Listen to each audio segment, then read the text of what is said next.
Hello students. मैंने इससे पहले भी इस टॉपिक पे एक वीडियो अपलोड किया था, लेकिन उस वीडियो में टेक्निकल प्रॉब्लम्स की वजह से आवाज़ म्यूट हो गई थी। तो इसको मैंने फिर से बनाया है। अगर इसमें फिर कोई प्रॉब्लम होगी तो आप मुझे कमेंट्स में कर सकते हैं, और जब हम लोग स्कूल में मिलेंगे तो फिर आप मुझे बताइएगा। ओके, तो स्टार्ट करते हैं। The sentence. इसके पहले के वीडियोस में जिसका नाम था जो सेंटेंस नाम से मैंने एक वीडियो अपलोड किया था, उसमें मैंने आप लोगों को बताया था कि सेंटेंस जो है क्या होता है। तो एक बार उसको हम रिकॉल करते हुए तब हम आगे बढ़ेंगे। Sentence is a group of words which gives a complete sense. जब हमें कोई भी सेंटेंस जो एक प्रॉपरली फॉर्म में अरेंज हो वो हमें एक मीनिंग दे, पूरी मीनिंग दे, तो उसे हम सब्जेक्ट कहते हैं, सेंटेंस कहते हैं। अब सेंटेंस के हम पार्ट्स देखेंगे। A sentence is made up of two parts. Sentence जो होता है वो दो भागों से मिलकर बना होता है। बेसिकली हम इसे दो भाग में पहले डिवाइड करेंगे। तो पहला पार्ट होता है सब्जेक्ट पार्ट, दूसरा पार्ट होता है प्रेडिकेट पार्ट। तो सब्जेक्ट पार्ट जो हमारा होता है उसमें क्या होता है, कितने पार्ट को हम सब्जेक्ट में रखेंगे और कितने पार्ट को हम प्रेडिकेट में रखेंगे। तो names what the sentence is about. जब हम कोई सेंटेंस लेंगे तो उसमें हम किसी की बात कर रहे होंगे, ठीक है। जैसे आप सब्जेक्ट्स पढ़ते हैं ना, हिंदी, इंग्लिश, मैथ, साइंस, ये सब सब्जेक्ट पढ़ते हैं तो उसके बारे में आप पढ़ते हैं। वैसे ही अगर हम सेंटेंस किसी को पढ़ा रहे होते हैं या किसी से बात कर रहे होते हैं तो उस सेंटेंस का हमारे कोई ना कोई मुख्य विषय होता है, ठीक है। तो उसी तरीके से यहाँ पे जो हमारा मेन सब्जेक्ट होगा, जिसके बारे में हम बात कर रहे होंगे, जो डूअर होगा, जो काम कर रहा होगा सेंटेंस में, उसे हम सब्जेक्ट पार्ट में रखेंगे, ठीक है। जैसे मैं एग्जांपल लेती हूँ, the sun rises in the east. तो यहाँ पे द सन उगता है, सूरज उगता है, सूरज पूरब में उगता है, ठीक है। तो इसे मैंने तोड़ तोड़ के जो बताया है, तो इसका मतलब कि यहाँ से हमारा पार्ट टूटेगा। तो सूर्य कौन उगता है, सूर्य उगता है, डूअर कौन है, द सन। तो द सन हमारा जाएगा सब्जेक्ट पार्ट में। अब है second part predicate. Predicate part का मतलब क्या होता है, क्या जाएगा इसमें, समथिंग अबाउट दी सब्जेक्ट, विषय के बारे में कुछ, ठीक है। तो जो विषय है सब्जेक्ट के बारे में, ऊपर वाले में हमने पढ़ा कि सब्जेक्ट, जो सब्जेक्ट वो होता है हमारा, वो सब्जेक्ट पार्ट में जाएगा, और उसके बारे में जो भी बातें कही जाए सेंटेंस में, वो पूरी सब्जेक्ट के बारे में जो कहा जाए वो प्रेडिकेट पार्ट में आएगा, ठीक। अब एग्जाम्पल के थ्रू हम समझेंगे। My mother goes to the temple. Okay, तो यहाँ पे डूअर कौन है, माई मदर, और माई मदर के बारे में सेंटेंस में यहाँ से यहाँ तक कहा गया है गोज टू दी टेम्पल, कौन जाता है मंदिर। तो जो इसका आंसर आएगा माई मदर, वो जाएगा सब्जेक्ट पार्ट में। अब फिर क्या कर रही है माता जी, गोज टू द टेम्पल, वो मंदिर जा रही हैं। तो इतना पार्ट जो वो होगा हमारा, वो प्रेडिकेट पार्ट में जाएगा। अब हम जानेंगे, पहले हमें ये कैसे पता चलेगा कि कैसे हम सेंटेंस को पार्ट्स में डिवाइड करते हैं, कहाँ से हम सेंटेंस को तोड़ेंगे, कहाँ से उसको ब्रेक करेंगे। तो इसको जानने के लिए हमें वर्ब का पता होना बहुत जरूरी है। वर्ब क्या होता है, all the action words are called verbs. जितने भी कार्य को डिनोट करने वाले वर्ड्स हैं वो हमारे वर्ब्स होते हैं। मेन वर्ब होती है और कुछ ऑक्सिलरीज होती हैं, जिसमें हम प्राइमरी ऑक्सिलरी रखते हैं और मॉडल ऑक्सिलरी रखते हैं। तो मॉडल में जो है विल, शैल, इन सब का यूज होता है। मे, माइट, कैन, कुड, ये सब जो है हमारे मॉडल ऑक्सिलरीज हैं।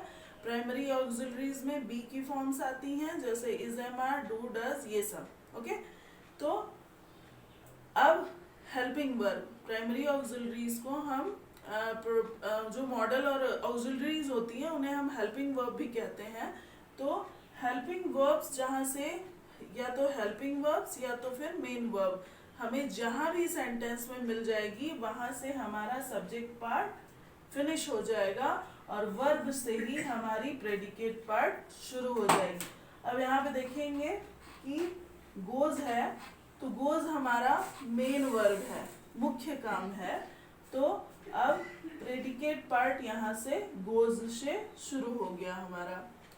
अब जैसे मैंने बताया था आपको, the sun rises in the east, तो राइजेज, यहाँ पे राइजेज उगना, उगना हमारा मेन वर्ब है, तो वहां से हमारा प्रेडिकेट पार्ट शुरू हो जाता है। द सन हमारा सब्जेक्ट पार्ट में चला जाएगा और rises in the east predicate part में चला जाएगा। अब एक हेल्पिंग वर्ब से समझेंगे।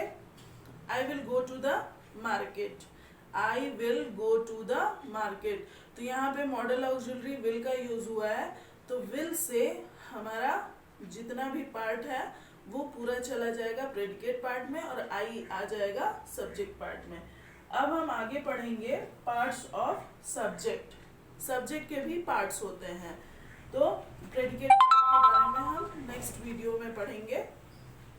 अभी यहाँ देखेंगे आप कि सब्जेक्ट को हमने पहले दो भागों में डिवाइड किया है। एक होता है क्वालिफायर और एक होता है मेन और हेड वर्ड, जिसमें हम नाउन और प्रोनाउन को रखते हैं। मेन और हेड वर्ड मतलब नाउन या प्रोनाउन।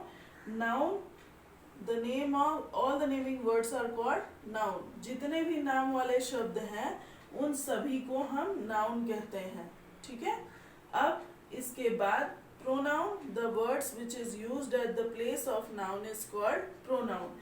नाउन क्या होता है? नाउन में किसी का नाम, किसी व्यक्ति, जैसे मैंने कहा कि ऑल द नेमिंग वर्ड्स, जितने भी नाम वाले शब्द हैं। इसमें प्रॉपर नाउन भी होता है, टाइप्स ऑफ नाउन भी हम अलग से पढ़ेंगे जब उसका चैप्टर मैं अलग से पढ़ाऊंगी तो। और यहाँ पे पहले हम बेसिकली जान लेंगे सब्जेक्ट और प्रेडिकेट पार्ट को डिवाइड करते समय, क्योंकि इसमें प्रॉपर नाउन कॉमन नाउन का ज़्यादा यूज होता है। तो प्रॉपर नाउन मतलब जब किसी पर्टिकुलर व्यक्ति की बात हो रही हो, किसी एक व्यक्ति की, जैसे सबके अपने अपने नाम होते हैं, अनु, सिया या प्रीतम, जो भी नाम हो। तो फिर उसके बाद प्रोनाउन क्या होता है? जो वर्ड्स नाउन की जगह पे यूज किए जाते हैं, I, we, you, they, he, she, it, ये सब हेड वर्ड्स में आएंगे। अब हेड वर्ड्स को ही क्वालिफाई कौन करता है? क्वालिफायर्स। तो क्वालिफायर्स में कौन कौन आएगा? डिटर्मिनर एडजेक्टिव आएगा और एडजेक्टाइवल फ्रेज आएगा। ओके, तो डिटर्मिनर एडजेक्टिव में क्या होता है? डिटर्मिनर और एडजेक्टिव भी आगे जाके सेपरेट हो जाते हैं। और एडजेक्टाइवल फ्रेज जो होता है, यहाँ पे फ्रेज क्या होता है सबसे पहले हम ये जानेंगे। जैसे कि मैंने आपको वीडियो के शुरू में बताया था कि सेंटेंस जो होता है ग्रुप ऑफ वर्ड्स होता है जो हमें कंप्लीट सेंस देता है, कंप्लीट मीनिंग देता है। बट फ्रेज भी ग्रुप ऑफ वर्ड्स होता है, लेकिन ये हमें पूरी मीनिंग नहीं देता। इसे सिर्फ हम सेंटेंस के ब्यूटिफिकेशन के लिए यूज करते हैं। इसमें और भी तरीके के नाउन होते हैं, फ्रेज होते हैं, जैसे नाउन फ्रेज और एडवर्ब फ्रेज। लेकिन यहाँ पे हमें बेसिकली पढ़ना है एडजेक्टाइवल फ्रेज। ओके, तो हम सिर्फ एडजेक्टाइवल फ्रेज को पढ़ेंगे। एडजेक्टाइवल फ्रेज वो होता है जो हमें मेन और हेड वर्ड के बारे में कुछ बताता है, ठीक। अब डिटर्मिनर क्या होते हैं? ये डिटरमाइन करते हैं, नाउन को डिटरमाइन करते हैं, उसकी स्थिति बताते हैं। और एडजेक्टिव जो होता है उसका प्रकार बताता है कि वो क्या है, क्वालिटी बताता है उसकी, गुण, दोष, कार्य व दशा हेड वर्ड की। अब इन इतनी सारी चीजों को हम एक साथ सेंटेंस में रखते कैसे हैं, उसके लिए मैंने यहाँ पे एक स्ट्रक्चर फॉर्म किया है। डिटर्मिनर, एडजेक्टिव, मेन वर्ड और एडजेक्टाइवल फ्रेज। तो डिटर्मिनर, इन सभी चीज़ों को हम next part of the video में अच्छे से पढ़ेंगे। अभी मैं एक एग्जाम्पल के थ्रू आपको बताती हूँ कि सब्जेक्ट, इतनी सारी चीज़ों को हम सब्जेक्ट पार्ट में कैसे प्रॉपर फॉर्म में अरेंज करेंगे। जैसे a good boy is going to the market, तो हम अगर इसको पार्ट में डिवाइड करना चाहे पहले तो हम इसे सब्जेक्ट और प्रेडिकेट पार्ट में करेंगे।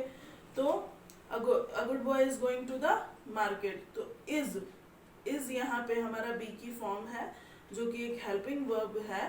तो यहाँ से हम is going to the market पूरा प्रेडिकेट पार्ट में रख देंगे। फिर आ जाएगा अ गुड बॉय, ठीक है। तो अ गुड बॉय, अब यहाँ पर डिटर्मिनर में आ जाएगा ए, एडजेक्टिव में आ जाएगा गुड, मेन वर्ड या हेड वर्ड में आ जाएगा बॉय, और एडजेक्टाइवल फ्रेज यहाँ पे अभी इस सेंटेंस में नहीं है। ओके, तो जब हम इसके नेक्स्ट पार्ट को देखेंगे तो वहाँ पे ये चीज़ें हमें और अच्छे से क्लियर होंगी। Thank you class.